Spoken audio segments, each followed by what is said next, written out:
지난주에 살펴보았던 오늘 본문 바로 앞에 있는 그 구절 아니겠습니까? 로마서 14장 1절부터 12절에 보면은 이제 이 믿음이 연약한 사람을 품어주고 비판하지 마라, 이런 요지의 말씀이 이제 기록되어 있는데요. 근데 그 과정에서 그 신앙생활하는 우리가 꼭 기억해야 될 중요한 지침 한 가지를 언급하는 것을 볼 수가 있습니다. 로마서 14장 5절 6절 말씀이 바로 그 말씀인데요. 어떤 사람은 이 날을 저날보다 낮게 여기고 어떤 사람은 모든 날을 같게 여기나니 각각 자기 마음으로 확정할지니라. 나를 중히 여기는 자도 주를 위하여 중히 여기고 먹는 자도 주를 위하여 먹으니 이는 하나님께 감사함이요 먹지 않는 자도 주를 위하여 먹지 아니하며 하나님께 감사하느니라. 이게 무슨 내용인가 하면은 뭐든지 소신을 가지고 판단하고 소신을 가지고 행동하라는 것입니다. 이 주를 위한다는 이 큰 전제가 무너지지 않는 한 우리는 뭐든지 내가 판단하고 내가 결정하고 그렇게 소신껏 행할 수 있다는 그 이야기입니다. 이게 얼마나 중요한 지침입니까? 디모데전서 4장 3절 4절에도 비슷한 내용이 나옵니다. 음식물은 하나님이 지으신 바니 믿는 자들과 진리를 아는 자들이 감사함으로 받을 것이니라. 하나님께서 지으신 모든 것이 선하매 감사함으로 받으면 버릴 것이 없나니. 저는 이런 하나님이 얼마나 감사한지 모르겠습니다. 주를 위하여라는 이 전제가 무너지지 않는 한 저는 자유인이에요. 그래서 요한복음 8장 32절 진리를 알지니 진리가 너희를 자유롭게 하리라. 우리 어릴 때 그 주일학교 선생님들이 그 율동을 곁들여 가지고 가르치셨던 그 찬양이 여러분 다 아실 거예요. 나 자유 얻었네 너 자유 얻었네 우리 자유 얻었네. 나 자유 얻었네 너 자유 얻었네 우리 자유 얻었네. 사실 저 노래는요 믿는 우리들의 주제가여야 합니다. 우리는 자유인이에요. 누구에게도 얽매이지 않습니다. 이게 지난주에 우리가 살펴보았던 그 내용의 말씀 중에 하나였는데요. 그런데 오늘 본문에서는 이 자유함으로 판단하고 자유함으로 행동해라고 말씀하셨던 지난주 본문에서 한 걸음 더 나아가 가지고 무슨 말씀을 주시느냐, 우리가 주를 위한다는 이 판단 기준만 흐트러지지 않는다면 무엇이든지 소신껏 판단하고 소신껏 행동할 자유가 있지만, 그러나 약한 자를 위해서라면 네 자유를 스스로 제한할 수 있어야 한다. 이게 오늘 본문의 주제의 말씀입니다. 이런 맥락으로 본문을 쭉 읽어보시면요, 먼저 맨 앞에 나오는 본문 13절을 보십시오. 그런즉 우리가 다시는 서로 비판하지 말고 도리어 부딪힐 것이나 그칠 것을 형제 앞에 두지 아니하도록 주의하라. 여기 나오는 부딪힐 것이나 그칠 것은 걸림돌과 장애물을 말합니다. 그러니까 우리가 서로 비판하지 말고 그 연약한 이웃들이 그 걸림돌과 장애물에 걸려 넘어지지 않는 그런 것을 중요한 기준으로 삼으라는 거거든요. 그러면서 그 다음 14절부터 이제 걸림돌과 장애물이 뭘 말하는지에 대한 설명을 쭉 열거를 하는데, 자 14절을 보십시오. 내가 주 예수 안에서 알고 확신하노니 무엇이든지 스스로 속된 것이 없으되 다만 속되게 여기는 그 사람에게는 속되니라. 이게 무슨 뜻인지 지난주 그 배경을 말씀드리지 않았습니까?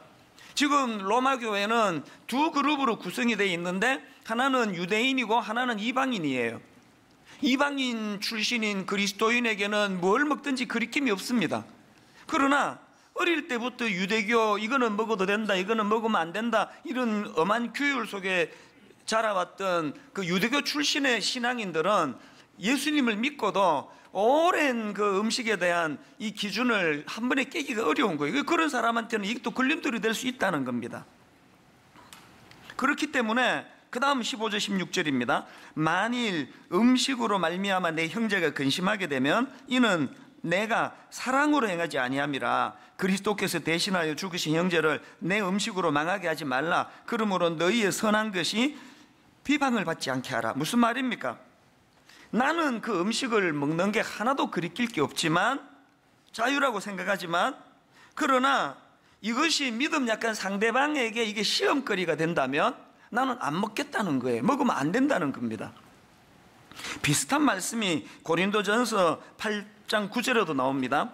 그런즉 너희의 자유가 믿음이 약한 자들에게 걸려 넘어지게 하는 것이 되지 않도록 조심하라. 고린도전서 10장 23절. 모든 것이 가하나 모든 것이 유익한 것은 아니요 모든 것이 가하나 모든 것이 덕을 세우는 것은 아니니 누구든지 자기의 유익을 구하지 말고 남의 유익을 구하라.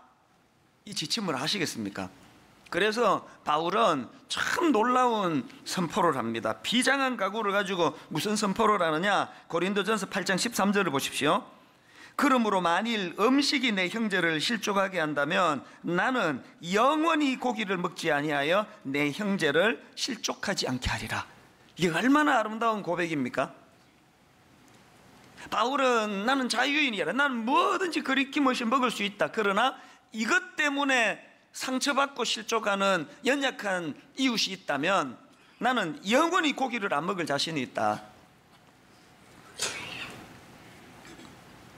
이런 정신을 갖고 있었던 바울이기 때문에 오늘 본문에서도 우리가 소신껏 판단하고 소신껏 행동할 자유가 있지만 약한 이웃을 위해서 그 자유를 스스로 제한할 수 있어야 된다. 이걸 자신 있게 권면하는 거예요. 제가 어느 글에 보니까요, 그 링컨 대통령이 이런 말을 했다고 합니다. 당신이 누군가의 인격을 시험해 보고 싶다면 그에게 권력을 주어보라. 이게 굉장히 의미 있는 말씀으로 들려집니다. 지금 일부 그 부끄러운 재벌들의 행태, 뭐 갑질, 이 모든 것들이 다 그 인격이 안 되는 사람에게 물질이 주어지니까 그것을 가지고 그 운전기사나 이런 사람들을 얼마나 막대하고 함부로 대했냐. 이게 링컨의 말하고 똑같은 거 아닙니까? 그게 그 사람의 인격을 말하거든요. 당신이 누군가의 인격을 시험해 보고 싶다면 그에게 권력을 줘봐라. 이걸 다른 사람을 시험하는 데 쓰지 말고 우리 자신을 한번 돌아보자는 거예요. 저희 교회 그 드림센터로 이제 아침에 제가 출근하면서 이렇게 들어가다가 보면은 그 유리에다가 그 파란 띠로 성 어거스틴이 했다는 명언이에요. 그 문장 하나를 그 유리에다가 그 붙여놓은 걸 보거든요. 내용이 참 좋습니다. 이런 거예요. 본질적인 것에는 일치를, 비본질적인 것에는 관용을, 그리고 모든 것에 사랑을. 그 제가 이제 요즘에는 거의 습관처럼요, 아침에 일찍 이제 교회로 출근을 하면 그 문을 열다가 잠깐 멈추어 가지고 저 문구를 제가 다시 새겨봅니다. 본질적인 것에는 일치를, 비본질적인 것에는 관용을, 그리고 모든 것에 사랑을. 하루 일과가 마치고 이제 집으로 돌아갈 때 뭐 급할 때는 그냥 갈 때도 있지만 더 많은 경우에 저는 멈칫해서 저 구절을 다시 읽으면서 오늘 하루 내가 저 구절이 의미하는 삶을 살았는가? 본질적인 것에는 일치를, 비본질적인 것에는 관용을, 그리고 모든 것에는 사랑을, 이런 하루를 내가 보냈는가? 그런 생각을 하면서 이제 하루 일과를 마치는 게 습관처럼 되었습니다. 이런 의미에서 제가 지난 금요일 날 아침에 그 참 의미 있는 그 깨달음을 하나 경험했는데요. 요즘에 이제 제가 이게 이 성대가 또 좀 나빠져 가지고 이제 설교 시간에 한 3부 넘어가면은 막 목이 잠기고 또 이상한 소리가 막 나오고 이래 가지고 좀 마음에 이제 조심을 하고 있거든요.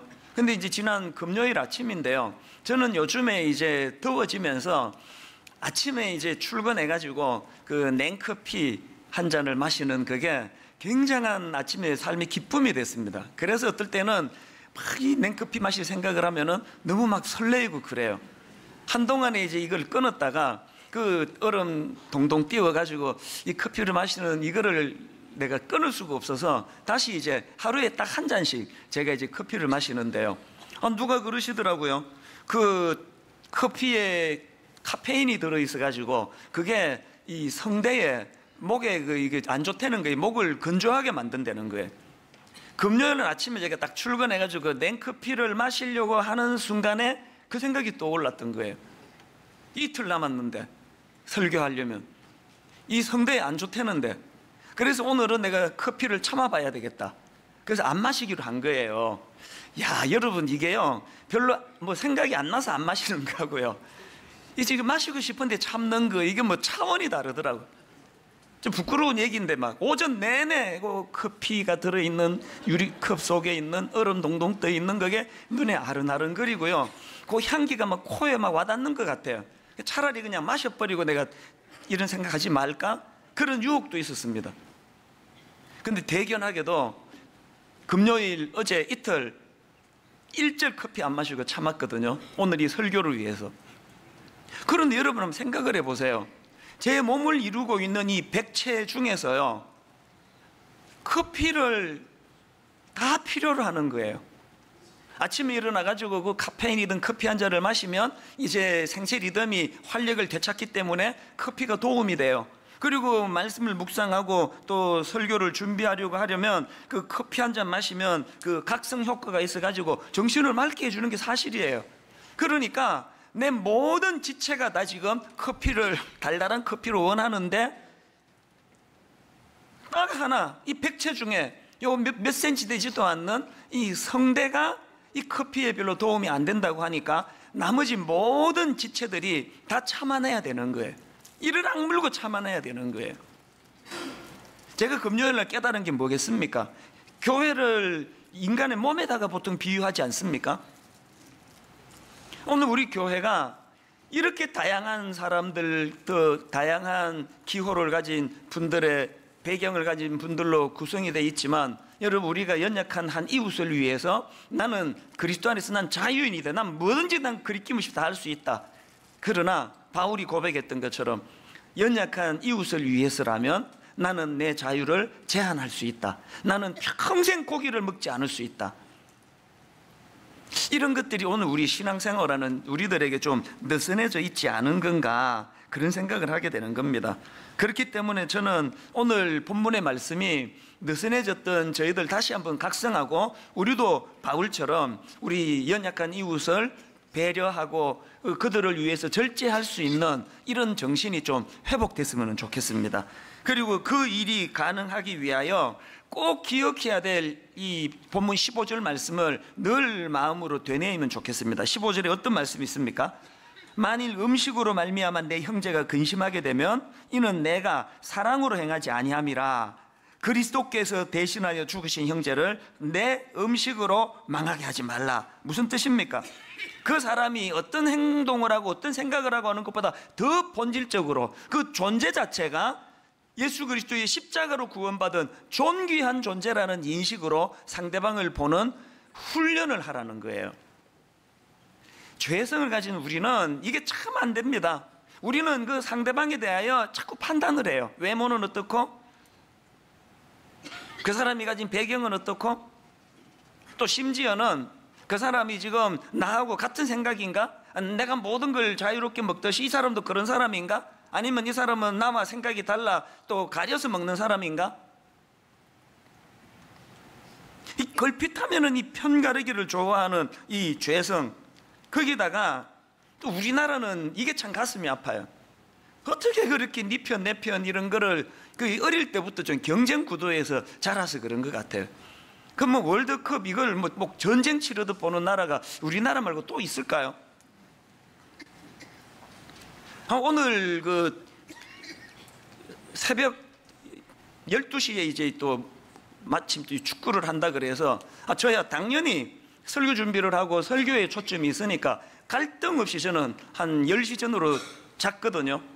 푹 자고 이제 새벽에 일찍 일어나 말씀을 한 번 더 다듬어야 되니까 깊이 잠들었는데 갑자기 그냥 막 온 동네에서 막 와 그래가지고 자다가 깜짝 놀라서 깬 거예요. 이게 뭔 일인가 해가지고 보니까 새벽 2시 좀 되기 전이에요.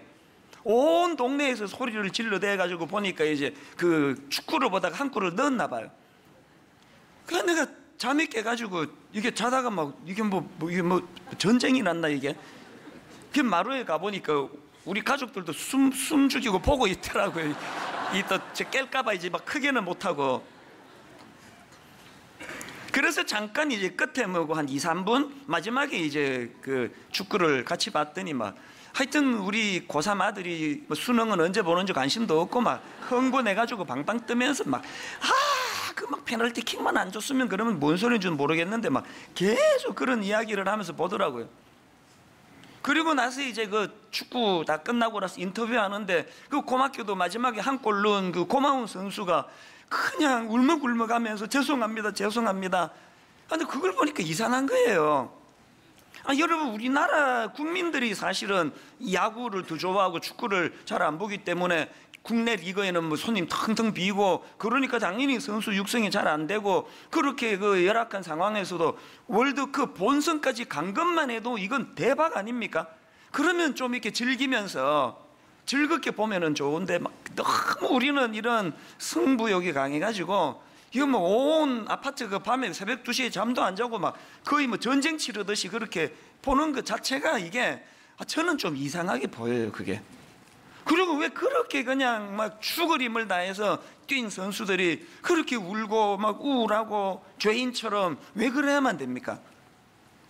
우린 늘 이렇게 삶 자체가 전쟁 치르듯이 그러다가 보니까 그래서 이번에 이제 독일전은 제가 이제 자유롭게 이제 볼 수 있으니까 즐기면서 볼 거예요. 이기고 지고의 문제가 아니고 얼마나 대견합니까?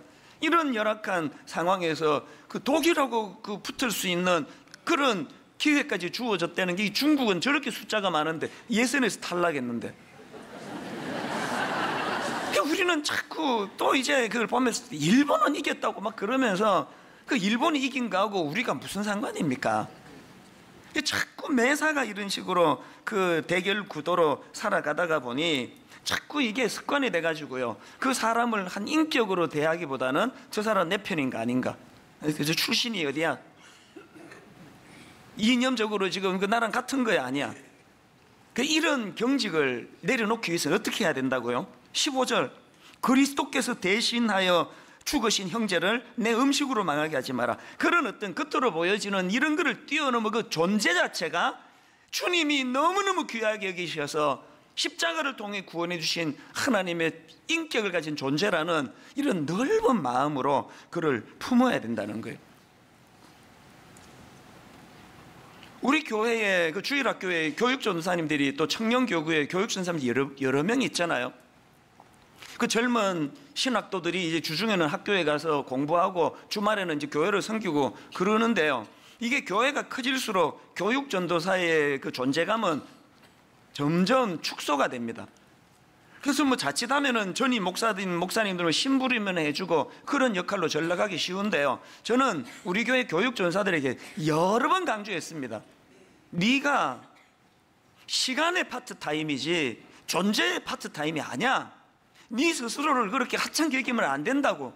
존재의 파트타임이 아니라는 걸 기억하고 어떤 전임 앞에서든 또 담임 목사 앞에 당당해라.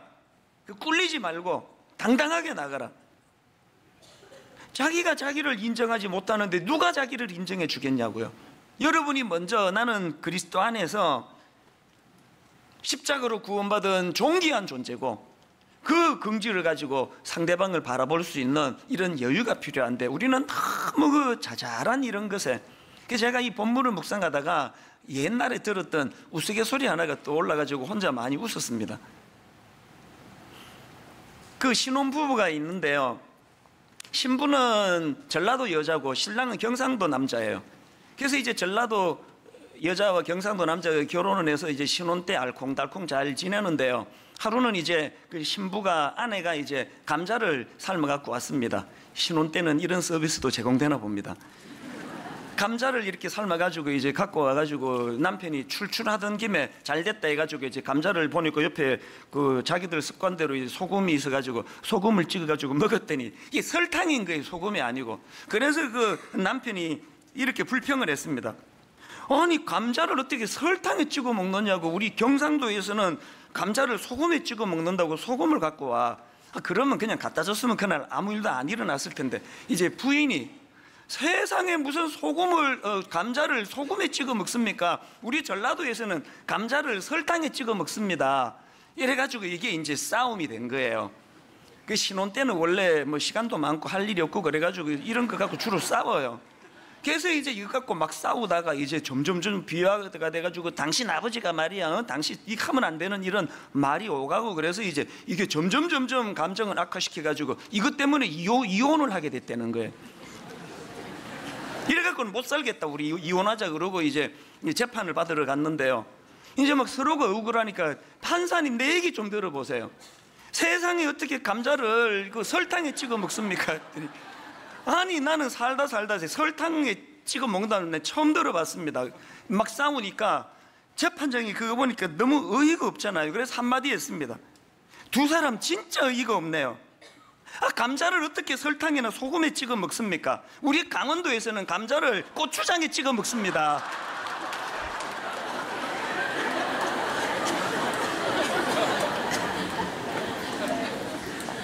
이게 지난주 말씀드렸던 아디아포라, 이래도 상관없고 저래도 죄가 안 되는 거, 그게 아디아포라. 여러분 사실 이게 우스갯소리지만요, 우리 대인관계에서 이런 어처구니 없는 이거, 내가 그 소금에 찍어 먹는 게 익숙해도 상대방이 설탕에 찍어 못 된다 그러면 수용해 줘 버리면 되는, 이거를 못 견디는 게 그게 우리 아닙니까? 그렇기 때문에 여러분 오늘 본문에서 말하는 나는 무엇이든지 소신껏 할 자유가 있지만 내 연약한 이웃을 위하여 절제하고 이걸 이걸 발휘하지 않겠다, 이 정신의 회복이 중요하다는 겁니다. 그런 약자를 배려하는 태도가 왜 유익하냐, 두 가지로 제가 정리를 해봤는데요. 첫째로는 하나는 내적인 그 유익이 있고 또 하나는 외적인 유익이 있는데요. 첫째로 내적인 유익이 뭐냐, 의와 평강과 희락을 선물로 받습니다. 17절을 보십시오. 하나님의 나라는 먹는 것과 마시는 것이 아니요 오직 성령 안에 있는 의와 평강과 희락이라. 여러분 정말 여러분 예수 믿는다고 하면서 성령님이 주시는 의와 평강과 희락을 누리고 있습니까? 그렇게 깐깐하게 나는 공의를 세우는 사람이라고 뭐 법이요, 그리고 이건 된다 이건 안 된다, 그렇게 날카롭게 판단하고 비판하고 살아가는 여러분이 어떻게 그렇게 마음에 평안이 없어가지고 불안하고 두렵고 왜 그렇게 살아가느냐는 거예요. 아무리 그게 내 기준으로 이게 그 법이요 옳아 보여도 좀 연약한 이웃을 위하여 그것을 품어주고 용납하고 좀 수용해주고 할 때 거기에 의와 평강과 희락이 찾아온다는 거예요. 언제부터였는지 모르겠는데 성령님이 제게 은혜를 주셔가지고 어느 시점에서부터인가 제 안의 약점이 긍휼함으로 보여지기 시작하는 거예요. 그 언제부터인지는 모르겠습니다. 그게 자꾸 안쓰럽고, 그래서 그냥 뭐 운동도 잘 안 하고 이제 베들레헴 이런 게 이제 이런 얘기를 하면 안 되는데 이건 여기서 중단하겠습니다. 뭐 어떤 거를 봐도 그게 제 눈에 허물로 보이지 않아요. 그 긍휼함으로 몸이 약한 것도 뭐 이런 습관이 있는 것도, 그러고 났더니 가정에 평화가 찾아오는데요, 제일 먼저 혜택을 제가 봐요. 가정이 지금은 작은 천국이라고 해도 과언이 아니에요.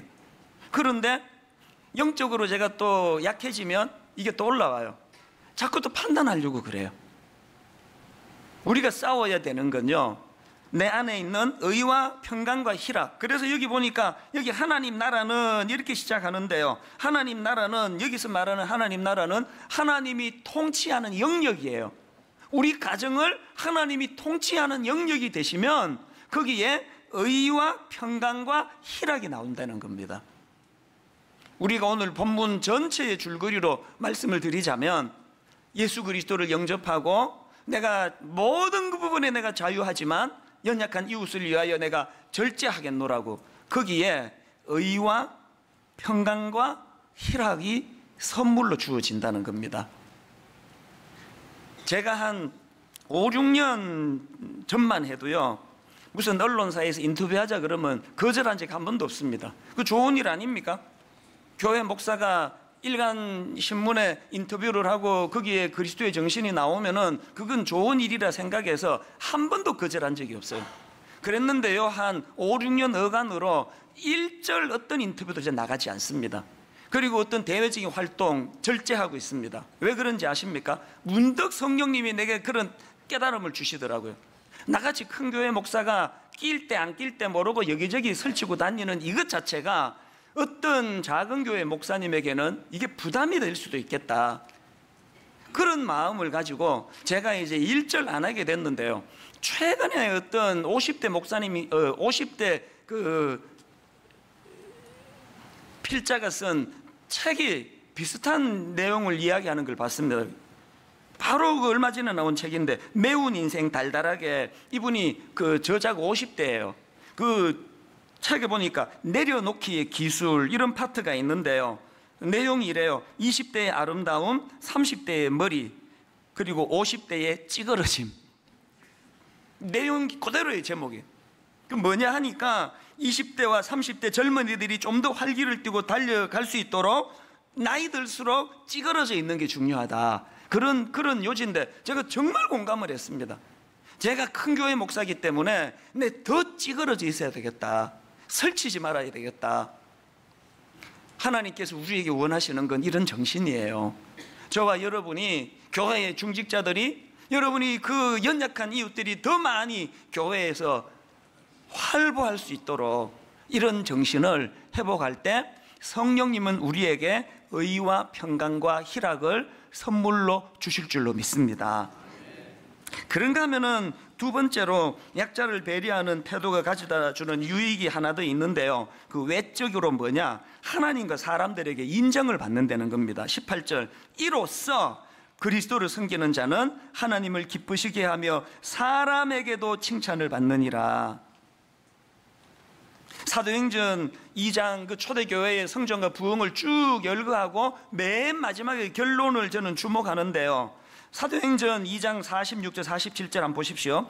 날마다 마음을 같이하여 성전에 모이기를 힘쓰고 집에서 떡을 떼며 기쁨과 순전한 마음으로 음식을 먹고, 그 다음 보세요. 하나님을 찬미하며 또 온 백성에게 칭송을 받으니 주께서 구원받은 사람을 날마다 더하게 하시니라. 오늘 지금 전도의 문이 막혔다고 아우성치는 한국교회에 회복해야 될 게 뭐예요? 세상 사람들에게 인정받는 거예요. 교회는 다르다는 평가를 받는 거예요. 그게 가능하기 위해서 어떻게 해야 된다고요?